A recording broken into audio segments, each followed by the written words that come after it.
Hello everyone, কেমন আছেন সবাই? আশা করি সবাই ভালো আছেন। অনেকদিন পরে একটি ভিডিও নিয়ে চলে এলাম। এটা হচ্ছে দীঘা যাওয়ার ভিডিও। আমরা গিয়েছিলাম 23শে মে দীঘা। তবে অনেক কারণে এই ভিডিওটা আপলোড করা হয়নি। তাই আজ ভাবলাম ভিডিওটা আপলোড করে দিই। এটা ছিল দেশপ্রাণ স্টেশন, অর্থাৎ বাজকুলে যে স্টেশন, সেই স্টেশন থেকে আমরা দীঘা যাওয়ার জন্য ট্রেন ধরে নিয়েছিলাম। এখন বাজে 9টা 9। তো আমরা 9:30টার দিকে যে ট্রেনটা আসবে দীঘা যাওয়ার জন্য, ওই ট্রেনেই উঠবো। এখানে বাবা মা বসে আছে, আর এদিকে আমি, সোনালি এবং আমার ছেলে তিনজনে বসেছিলাম। আর তোমাদের দাদা যেহেতু দেশের বাড়িতে গিয়েছিল গাড়িটা রাখতে, গাড়ি নিয়ে যাব প্ল্যান করেছিলাম, কিন্তু যেহেতু এখন নতুন সরকার এসছে, 5 জনের বেশি আমাদের গাড়িতে যেহেতু যাওয়া যায় না, যেহেতু আমরা 6 জন আছি, তাই ভাবলাম গাড়িতে যাব না, ট্রেনেই যাওয়া ভালো। যদিও রাস্তায় গাড়িটা ধরে তো অনেকটাই পেনাল্টি দিতে হবে, তাই ভাবলাম এবারে ট্রেনে যাওয়ার সিদ্ধান্ত নিয়ে ট্রেনেই যেয়ে পৌঁছালাম দীঘা। তো দীঘা যাওয়ার পথে একেবারেই সুন্দর পরিবেশ ছিল, এবং যেহেতু আমাদের লোকাল ট্রেন ছিল, হাওয়াও লাগছিল, এবং আমরা লেডিজ কামরাতে উঠেছিলাম। আমরা যারা 3 জন ছিলাম, আমার মা, আমি এবং সোনালি এবং আমার ছেলেকে নিয়ে লেডিজ কামরাতে উঠেছিলাম। ট্রেনটা যেহেতু খুবই খালি খালি ছিল এবং হাওয়া বাতাসও খুব ভালো লাগছিল। আর এখন আমরা পৌঁছে গেছি দীঘা স্টেশনে। আর দূর থেকে এই মন্দিরটা দেখতে খুবই সুন্দর লাগছিল। তো যাই হোক, আমরা পৌঁছে গেলাম মন্দিরের কাছাকাছি। এবার মন্দির থেকে স্টেশনটা খুবই কাছে, তবে আমাদের হোটেলটা ছিল নিউ দীঘাতে, তাই আমরা বিচের কাছাকাছি একটা হোটেল নিয়ে একটা স্ক্যাম হয়েছে আমাদের সঙ্গে, সেটা আমরা পরে বলছি। তো যাই হোক, এখন আমরা পৌঁছে গেছিলাম হোটেলে। রুমে গিয়ে কিছুটা ফ্রেশ হয়ে তারপরে আমরা কিন্তু সমুদ্রের পাড়ে চলে এসেছিলাম। যেহেতু এখন জোয়ারের সময়, আমরা কিন্তু জানতাম না এতটা জল ওপরে উঠে আসবে। তাই আমরা ভাবলাম যে আজকে হয়তো সমুদ্রে নামতেই পারবো না। তাই আমরা ওপর থেকে কিছু ছবি বা কিছু ক্লিপ নিয়ে নিলাম। তারপরে আমরা চেষ্টা করলাম যে না, আবার যেহেতু সমুদ্রের কাছাকাছি চলে এসেছি, আজকে যেহেতু আমরা থাকবো, তো কালকে তো অবশ্যই নামবো। তো আজকে একটু অল্প মতন নদীতে নেমেছিলাম। পাথরগুলোর জন্য আমরা কিন্তু খুব একটা বেশি নামতে পারিনি, কারণ জলটা খুব বেশি ছিল এবং জলটা বেশ আঘাত করছিল পাথরের গায়ে, এবং আমরা জাস্ট পড়ে যাচ্ছিলাম, এরকম একটা অবস্থা। তো যাই হোক, এখন কিন্তু আমরা চলে এসেছি লাঞ্চ করার জন্য। লাঞ্চে ছিল মাছের ঝোল, ডাল, পোস্ত এবং পটলের তরকারি। আর ওদের পরিবেশনটা ছিল সমস্তই কাঁসার থালাতে। খুবই সুন্দর একটা পরিবেশ ছিল ওদের। এরপর আমরা কিছুটা রেস্ট নিয়ে বিকেল 4:30টার দিকে চলে গেছিলাম মন্দিরে।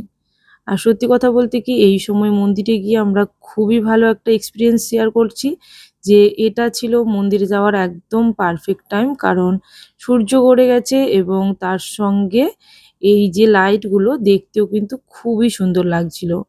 কারণ এই সময় যেহেতু পাথরের তৈরি মন্দির, হালকা অফ হোয়াইট কালার, তাতে কিন্তু মন্দিরে লাইট পড়তে আরো সুন্দর দেখতে লাগছিল। আমরা ভাবলাম যে দুপুরে যদি আসতাম তাহলে খুবই রোদ পেতাম, তাই এলাম না। তো এখন এসে খুবই কিন্তু মজা করলাম, কারণ এই সময় যেহেতু ঠান্ডা ঠান্ডা ওয়েদার, গরম নেই একেবারেই বলতে পারেন। আর এখানে যেহেতু খোলামেলা, খুবই হাওয়া লাগছিল। মন্দিরটা খুবই সুন্দর দেখতে, এবং সাইড থেকে অনেক কিছুই ভালো পরিবেশ ছিল। আর এখানে গাছপালা পুরোপুরি ঘেরা হয়ে আছে, আর এখানে আমরা কিন্তু সবাই মিলে খুবই মজা করলাম। বেশ কিছুক্ষণ ধরে এখানে বসলাম, হাওয়া খেলাম। আর যেহেতু মন্দিরের ভেতরে ভিডিও করা অ্যালাউ ছিল না, চেষ্টা করেও কিন্তু ভিডিও করতে পারিনি, কারণ ওখানে সিকিউরিটি গার্ডরা অনেক বকাবকি করছিল। এরপর আমরা কিন্তু মন্দিরে বেশ কিছুক্ষণ ধরে ছিলাম। ওই ধরুন 4:30টায় গিয়ে আমরা চলে এসেছি প্রায় 8:30টার দিকে। মানে এতটা সময় মন্দিরে আমরা ছিলাম, কারণ আমাদের যেহেতু অন্য কোথাও যাওয়ার ছিল না, এই মন্দির এবং সমুদ্রের উদ্দেশ্যেই আমাদের যাওয়া। বাবা মা আগে দীঘা গেছে হয়তো বা, কিন্তু আমরা বড় হওয়ার পর বাবা মাকে কোনোদিন দীঘা যেতে শুনিনি, এবং আর এই মন্দিরটা মা বাবার একটু দেখার ইচ্ছেও ছিল, তাই বাবা মাকে নিয়ে এই মন্দিরটা দেখতে আমরা গিয়েছিলাম। তো আমারও খুব ভালো লাগছিল সবার সঙ্গে এইভাবে থাকতে, কারণ আমরা তো নিজেরা আলাদা আলাদাভাবে অনেক সময়ই বেড়াতে যাই নিজেদের ফ্যামিলিকে নিয়ে, কিন্তু বাবা মার সঙ্গে এই যে যাওয়ার একটা এক্সপিরিয়েন্স খুবই ভালো একটা আমার হয়েছে। আপনারাও চেষ্টা করবেন অনেক সময় বাবা মাকে নিয়ে ঘুরতে যাওয়ার জন্য। অনেক ভালো লাগবে ওনাদেরও এবং আপনাদেরও। মন্দিরের পরিবেশটা এতটা সুন্দর ছিল, চারিদিকে লাইট এবং সবাই বেশ সুন্দরভাবে বসে সিঁড়ির মধ্যে আমেজ করছিল। তাই আমরাও ভাবলাম কিছুক্ষণ বসে যাই এবং আমরাও সিঁড়ির মধ্যে বসছিলাম। মন্দিরের কারুকার্যগুলো খুবই সুন্দর, তাই আমরা বসে যখন ছিলাম সাইড থেকে এই ক্লিপগুলো নিচ্ছিলাম। এতটা সুন্দর কাজ, হাতের কাজের প্রশংসাযোগ্য। এখানে আমরা বসেছিলাম আর এই দিকটা ছিল প্রসাদ বিতরণের একটা লাইন। তাই এই লাইনে আমরা কিছুক্ষণ গিয়ে দাঁড়িয়ে কিছু প্রসাদ নিলাম। মন্দিরের পরিবেশের সঙ্গে সঙ্গে মন্দিরে যে ঠাকুর মহাপ্রভু দর্শন করে আমাদের খুবই ভালো লাগলো। জগন্নাথ মহাপ্রভুর রথের সময় এই জায়গাটা খুবই ভিড় হয়, তবে আমরা যেহেতু রথ থেকে অনেকটাই আগে গেলাম তাই খুব বেশি ভিড় না পেলেও মোটামুটি ভিড় ছিল, কিন্তু আমরা খুব ভালোভাবেই মহাপ্রভুর দর্শন করতে পেরেছিলাম। তো যাই হোক, এইভাবে কিন্তু আমরা পুরো মন্দিরটা ঘুরলাম। এখানে এই মন্দিরের চূড়াটা দেখুন রাতে কতটা সুন্দর দেখতে লাগছে, খুবই সুন্দর দেখতে। মন্দিরের চারিদিকে বিভিন্ন দেবদেবীর মূর্তিতে ঘেরা এবং মূর্তিগুলো খুবই সুন্দর, পাথরের তৈরি। এবং এখানে দুই দিকে দুটি পদ্ম পুকুরও রয়েছে। রাতে কিন্তু পদ্ম পুকুরটা খুবই সুন্দর দেখতে লাগছিল। আর এই হচ্ছে এই রকম দেবতাদের ছবি বা দেবদেবীর ছবিগুলো বা মূর্তিগুলো কিন্তু এইভাবে রাখা হয়েছে, খুবই সুন্দর দেখতে। আর ভেতরে তো অনেক দেবদেবী ছিলই। এইভাবে কিন্তু আমরা পুরোটা মন্দিরটা দর্শন করলাম অনেকটা টাইম নিয়ে এবং বেশ কিছুক্ষণ ধরে এখানে বসেও ছিলাম। এই মন্দিরের দুই দিকে দুটি এরকম পদ্ম পুকুর থাকার জন্য এটা দেখতেও ভালো লাগছিল। তো এইভাবে আমরা বেশ কিছুক্ষণ ধরে মন্দিরে ছিলাম এবং কিছুক্ষণ বসেও মন্দিরটাকে এইভাবে ফিল করছিলাম। আর দারুণ ছিল মন্দিরটা এবং প্রত্যেকটা দেবদেবীর মূর্তিও ছিল অপূর্ব। এদিকে আবার বেরোনোর সময় ছিল আরেকটি পুকুর, এইরকম পদ্ম পুকুর। এখানে খুব সুন্দরভাবে এটাও সাজানো ছিল এবং আমরা কিছুটা প্রসাদ নিয়ে বেরিয়ে এলাম। মন্দির থেকে বেরিয়ে আমরা কিছুক্ষণ ছিলাম বিচে। বিচে যেহেতু রাত্রে তাই কোনো ভিডিও ক্লিপ নেওয়া হয়নি। আর এরপর আমরা চলে গেছিলাম রাতের ডিনারের জন্য। পরদিন সকালে আবারও আমরা গিয়েছিলাম সমুদ্রের পাড়ে। কালকে যেহেতু জোয়ার ছিল, আজকে কিন্তু আর জোয়ার নেই, ভাটা। তো সকাল থেকে পরিবেশও খুব ভালো ছিল এবং সমুদ্রে নামাও যাচ্ছিল, এনজয়ও করছিলাম আমরা।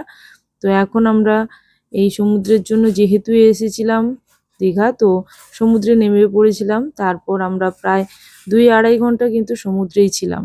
যেহেতু বাবা মা কোনোদিন আগে সমুদ্রে নামেনি, তাই বাবা মাকে নিয়ে যেহেতু গিয়েছিলাম তাই মাকেও নামালাম সমুদ্রের মধ্যে এবং বাবাকেও। আর এখানে আমরা সবাই মিলে খুবই এনজয় করলাম। সমুদ্রে যেহেতু 2 থেকে 2.5 ঘন্টা ছিলাম, তো আমাদের এনজয়মেন্টটা ছিল খুবই ভালো। এবং এখানে সমুদ্রে দেখতেই পাচ্ছেন অনেকেই নেমেছিল। আগের দিন যেমন খুব একটা মানুষজন নামতে পারেনি জোয়ার থাকার কারণে, আর একেবারে ওপরের দিকে জল উঠে গিয়েছিল, তাই পাথর থাকার জন্য ঢেউ যেহেতু পাথরে আঘাত করছিল তাই আমরা নামতেও পারিনি। তো নেক্সট দিন আমরা এইভাবে সবাইকে নিয়ে নেমেছিলাম, বাবা মা আমি এবং তোমাদের দাদা বাবু সবাই কিন্তু এইভাবে আমরা এনজয় করলাম। তো দীঘা ট্যুরটা আমাদের খুবই ভালো হলো। ছোটোখাটো ট্যুর হলেও কিন্তু ফ্যামিলিকে নিয়ে এইভাবে যাওয়া উচিত এবং ফ্যামিলির সঙ্গে এনজয় করার জন্য ছোটোখাটো ট্যুরও কিন্তু যথেষ্টই। এরপর আমরা কিন্তু শেষের দিকে কিছু ভিডিও ক্লিপ নেওয়ার পরে তারপর আমরা কিছু ফটোশ্যুটও করলাম। বাবা মা আমরা সবাই একসঙ্গে কিন্তু অনেকগুলোই ফটো এখানে তুলেছিলাম।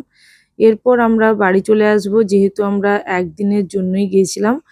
একদিন আমরা রাতে ওখানে স্টে করেছিলাম, পরের দিন আবারও ওই ট্রেনে, যে ট্রেনে আমরা আগের দিন গিয়েছিলাম ওই ট্রেনে করেই কিন্তু আমরা বাড়ি ফিরেছিলাম। তাহলে আজকের জন্য এই পর্যন্ত, আবারও চলে আসবো নতুন একটি ভিডিওর সঙ্গে। Thank you for watching my video.